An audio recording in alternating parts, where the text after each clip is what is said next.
It is the heartrending story that is coming from the suicide of a man.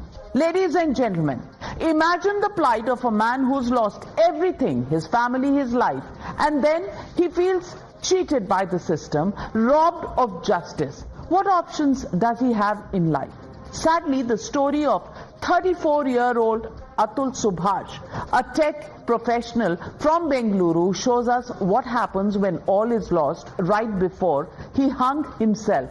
Atul's piercing 88-minute dying declaration reveals a man overwhelmed by grief and despair.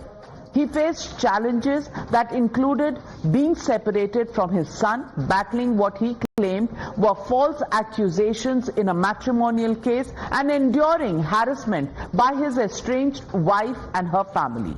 Ultimately, the weight of these struggles became just too much for him, and he chose to end his life, all while holding on to the hope that justice is due. First, listen in to the last words of Atul Subhash. मेरी पत्नी ने कुल 9 cases जहां तक मेरी जानकारियां डाले हैं, 6 लोअर कोर्ट में, 3 हाई कोर्ट में, एक केस मैंने हाई कोर्ट में डाला है जुडिशल का। मेरे ऊपर, मेरे माता पिता के ऊपर और मेरे भाई के ऊपर मर्डर 302, धारा 302, धारा 377 अननेचुरल सेक्स और प्राकृतिक यौन संबंध, 498A, 323, 406, 504, 506, ये सारी आईपीसी की धाराएं हैं। और डाउरी प्रोविजन एक्ट के अंतर्गत धारा 3/4 के अंदर मैं अपने माँ बाप भाई से अलग से उनसे बात करूंगा लिखकर। हो सके तो माफ करना, जिस उम्र में मुझे अपने मम्मी पापा का सहारा बनना था, उस उम्र में उन्हें हमेशा के लिए दुख देके जा रहा हूं। ऐसा मेरा अस्थि विसर्जन तब तक नहीं होना चाहिए जब तक मेरे हरासर्स को पनिशमेंट नहीं मिलता है, तो मेरा अस्थि विसर्जन ना हो। अगर इतने सारी चीजें, एविडेंस और सब कुछ होने के बाद भी अगर कोर्ट, ये जज और मेरे बाकी के हरासर्स को पनिशमेंट नहीं देती है और बरी कर देती है, तो मेरा जो अस्थि है वहीं कोर्ट के बाहर किसी गटर में बहा देना चाहिए। Atul Subhash's estranged wife and her family have firmly declared their innocence, but the outcry for justice is growing stronger. The chant of men's lives matter too is resonating across the nation. In a separate case, the Supreme Court highlighted the dangers of using anti-law measures as weapons for personal vendetta, especially in cases like these. And these cases where misuse of law has become a bit rampant against husbands and their families is the reason that the judge raised this issue in an observation. It has sparked a nationwide debate. Is it time to reform our legal systems to guarantee justice for all, especially in crimes against women or dowry or matrimonial issues? But first, listen in to the war of the two versions. इतनी न्याय प्रणाली अपनी कमजोर है कि मैं उसके बारे में क्या बताऊं। मेरा बच्चा तो सब बयान दे गया है। मेरा बच्चा बहुत टॉर्चर हुआ है, इतना टॉर्चर हुआ कि हमको नहीं बताता था कि मेरे माँ बाप दुखी थे। मेरी बस डिमांड ये है कि मेरे भाई को जस्टिस मिलना चाहिए। मुझे और कोई सिस्टम से ये अपेक्षा है कि मेन के लिए भी कोई कानून आए। जो मेरे भाई के साथ हुआ वैसे बहुत सारे लोगों के साथ इस देश में हो रहा है, उस चीज को गवर्नमेंट ऑफ इंडिया समझे। बहुत दुख है कि उसको प्रताड़ित किया गया था, उसके बाद में केस चला। अभी ये केस का निर्णय कोर्ट करेगी। बुढ़ापे का सहारा था, चोरी चले गए, मेरा बच्चा चोरी चला गया। You're watching the News Hour at 9, debate number 2 on Times Now, Super Prime Time. Joining the debate tonight, Malini Awasthi, folk singer. Joining me also, women's rights activist Sanjay Hegde, senior advocate in the Supreme Court. Anil Murthy, co-founder SIFF, Save Indian Family Foundation. Advocate Parvez Memon, senior partner at the MZM Legal LLP. Also joining us in a bit is Rekha Agarwal, family court lawyer. My first question to you, Malini Awasthi, because I read your tweet and clearly this has become a matter of huge debate. There was a time when women needed protection. The society literally was weighed against women who were facing such troubles. But over time, many such instances of misuse of these laws have come to the forefront, and Atul Subhash's dying declaration has stirred up many emotional chords. How do you look at this entire case? Do we know the entire truth to take a position, or just his helplessness, just the manner in which he describes his pain, raises several questions?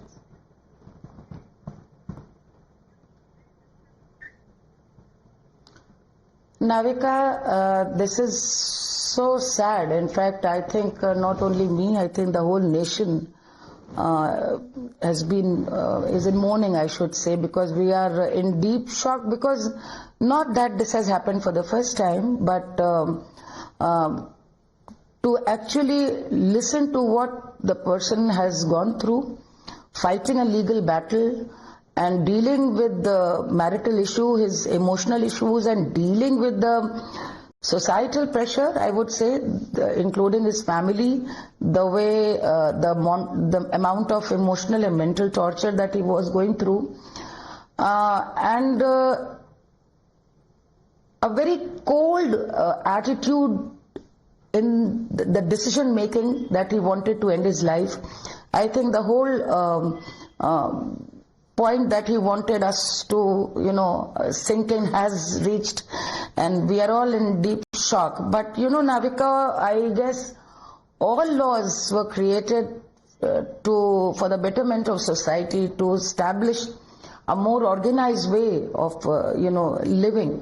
But like it happens, everything is misused, and I think our legal system and establishment in general needs major overhauling, because there's nothing new. We are all aware of this. This has happened with Atul Subhash, and not very far, I recall as a teenager, we grew up reading stories about dowry deaths, how women were tortured and women were forced to commit suicide or died in accidental deaths. And laws came in to protect them, their rights, and even today, as we know, if a girl goes to a court, a married woman, and just she has a right, if she complains for any kind of torture against her husband or any family, the police will first take them to jail and then only ask what has actually happened. So that protection is being taken care, and I would say this is wonderful decision taken by the government, law ministry, but I don't think anybody would have imagined, like it happens, there will be such grave misuse of this law, and it is sad. And Navika, when I wrote what I wrote because I have seen such misuse of power, I would say, this power that women have today of law shielding them, protecting them, and unfortunately legal facilities also facilitating them for going all the way to the extent of cruelty, as we can say. I've seen people around me where we know very well that yes, the boy's family, the groom's family was not wrong, but they were made to. In fact, there was a family instance I must accept and share here, where a father-in-law, 68-year-old, has been accused of rape by the daughter-in-law in somebody known to us in Kolkata. So this is, and we all know that it's all plain lies, but that family stopped coming out. They've stopped socializing at all, and one can't even imagine the kind of pain and social trauma it destroys families when they go through something Atul like this. What Atul has done is try to expose. True. But Advocate Parvez Memon, I want to ask you, have some of these laws, and I'm not saying everybody misuses them, and I'm not saying every woman is using these law to benefit. But there have been cases that have come forward of the misuse of these laws that protect women. It's difficult to give an outright judgment on whether who's right and who's wrong. But have these laws actually become or aided extortion from the boy's family, or somehow blackmailing the boy's family, trying and putting behind bars not just the parents but the larger families? Even sometimes we've heard of sisters and her in-laws in the husband's family have all been charged with various sections of these laws. I'm asking you something very, very important at this point. Are all men, especially in the case of Atul Subhash, could he be lying? It's a dying declaration that he's put out. After all, somebody must have been at the end of his tether, to take such an extreme step. I want to ask you, how does law look at this?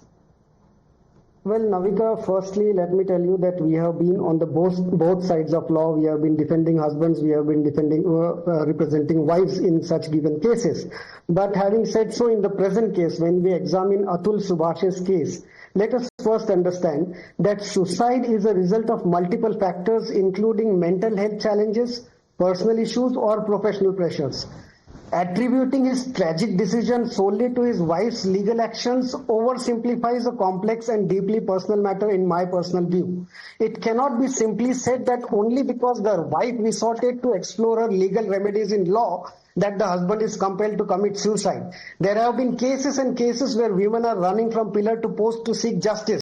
We have been representing women in several cases where their cases have not been heard even for 3 or 4 years without even giving them interim protection in law as contemplated under the DV Act. So what about those cases? Are we forgetting the intent of the legislation behind getting these laws into force? Look at the women who suffer in agony in silence. There are several cases in India where women don't even have the courage to go to the police station to report the abuse that they face in their in-laws' houses. We have seen cases in the past where women have committed suicide, or even the brides have been burnt by the in-laws. What about those cases? Absolutely. Those questions remain, and that is why these laws had come in. But I'm asking you, are these laws being misused? And Anil Murthy, you run the Save Indian Family Foundation, and there are pictures of you with Atul Subhash. I want to ask you, were you privy to the case? Because in his suicide note, in his declaration, he talks about being summoned by courts 120 times. And the fact that, money was demanded, judges offered that they would settle the case if paid a certain amount. These are all allegations at the moment. But does paint a rather macabre picture of the judiciary, lower judiciary, as well as of the manner in which these laws really operate.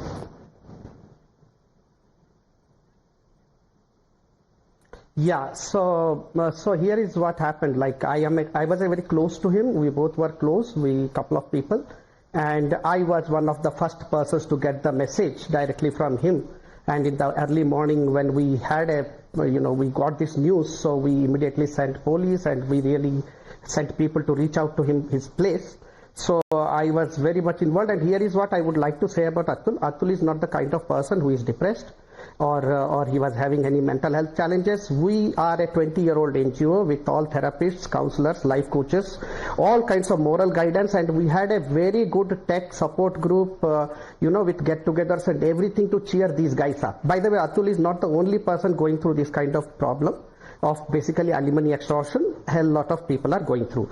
Here I would like to say, before I proceed, I must say there is one thing we have to be very careful about, like making it men versus women, or women suffering in the judicial system, so it's not a zero-sum game. We must not get in there, okay? And I will now address the elephant in the room, okay? And that is the problem, okay? And that most lawyers will deny. Here is what is going on. Our legal ecosystem, judicial ecosystem, is highly adversarial in nature. When people go there for matrimonial dispute, whether it's a man or a woman, they are being provoked. They are being goaded into making baseless allegations. So entire ecosystem facilitates it. Even if the person wants an easy way out or a simple way out, is a woman. I'm talking about, let's talk about women. Even the women are completely being used there, and they were given extreme options, and the judicial ecosystem. It's not just lawyers. Okay, the judicial ecosystem facilitates it. When a woman asks, give me 1 crore alimony or 2 crore alimony, it is very traumatic, okay, right? And most of the tech people, they get this kind of demand. Now the judge won't stop her.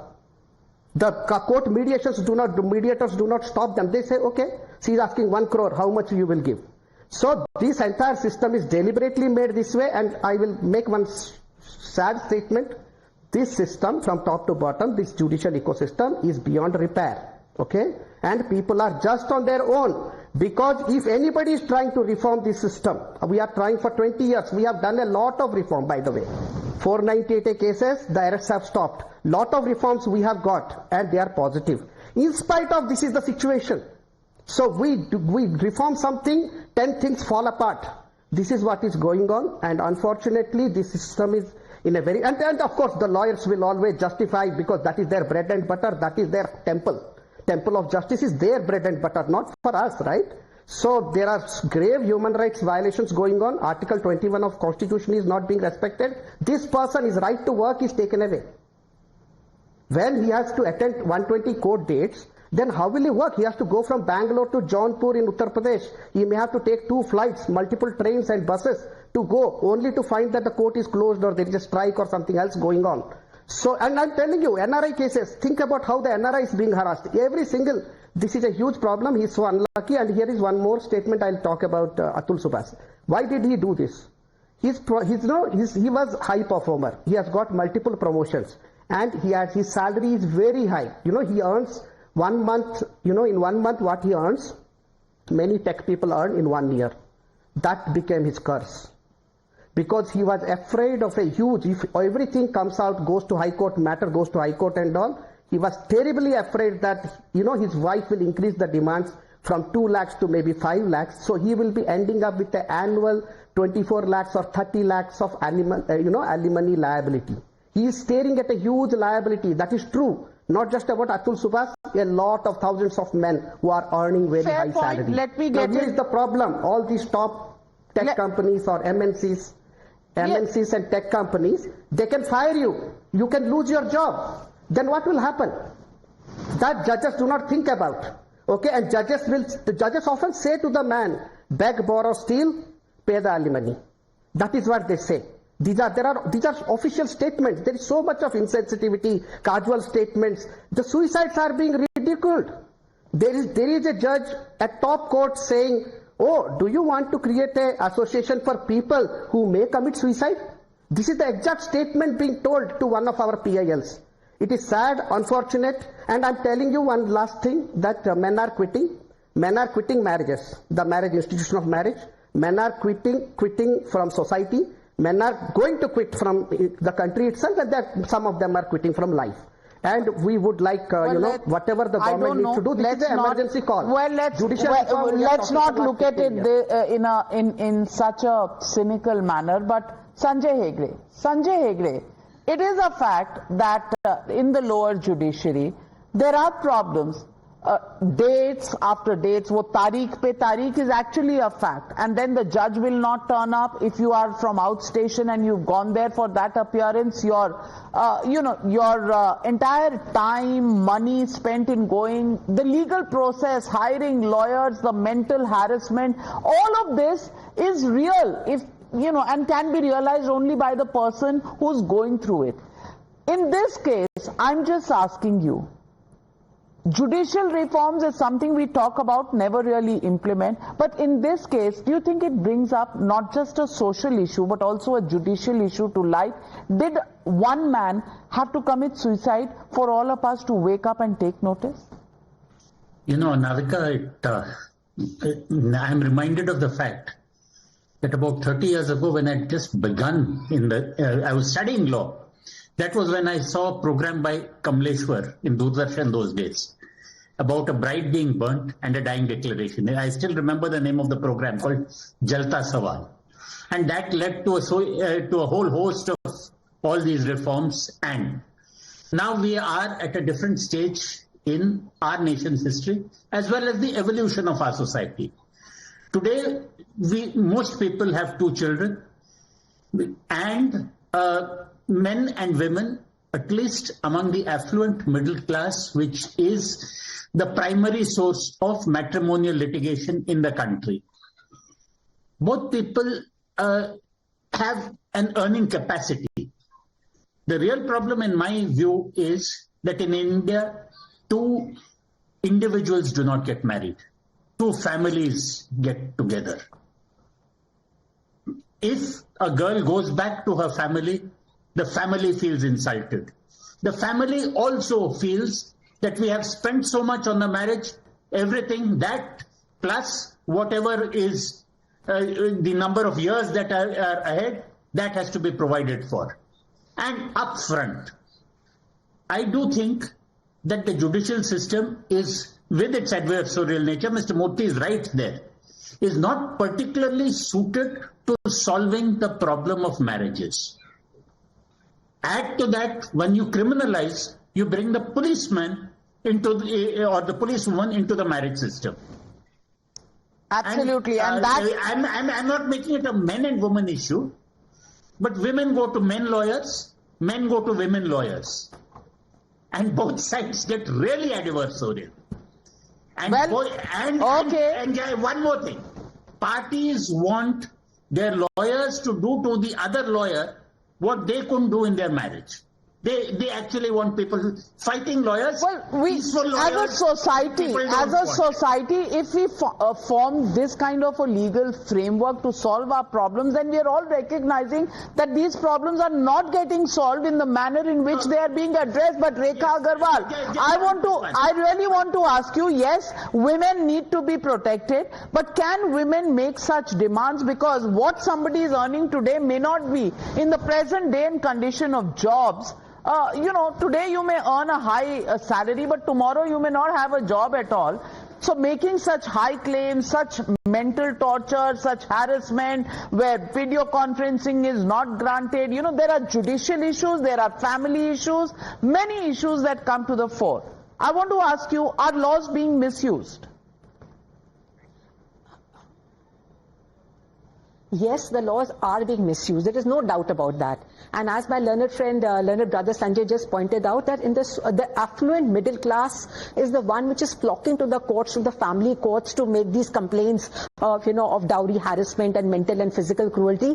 The beneficial aim which the legislation had at the time of framing these laws, particularly Section 498A of the erstwhile Indian Penal Code and the Domestic Violence Act 2005, they were made with a benevolent intention, but slowly and steadily they have become misused. That is a fact, because I, as a lawyer practicing in a metro city in Delhi, do see these problems every day in the courts, and I'm practically in the family courts every day. So but the real affected parties, that is the women in the rural sectors, or even in the the 2-tier or 3-tier cities, they definitely do not have access to the kind of justice system that the women in the urban cities have. So I think that it is, if I may use that old phrase, it is one rotten apple which is spoiling the entire basket. But let us not, as they say, throw the baby with the bathtub. I agree with that, but here's the dying declaration of Atul Subhash. It touches a raw chord somewhere within you, and if you are a human being, you will see that pain in his eyes. What can we do about it? That's the question we need to look at. Are people who make decisions in the parliament watching this? Is the judiciary watching this? Are there reforms that should have probably been done by now? Are we already late? When will we wake up and smell the coffee? That's the question we are asking. We'll leave it at that. Thank you very much to all my panelists for joining me on the Newshour tonight. Good night, be safe, and viewers, I'll be back tomorrow.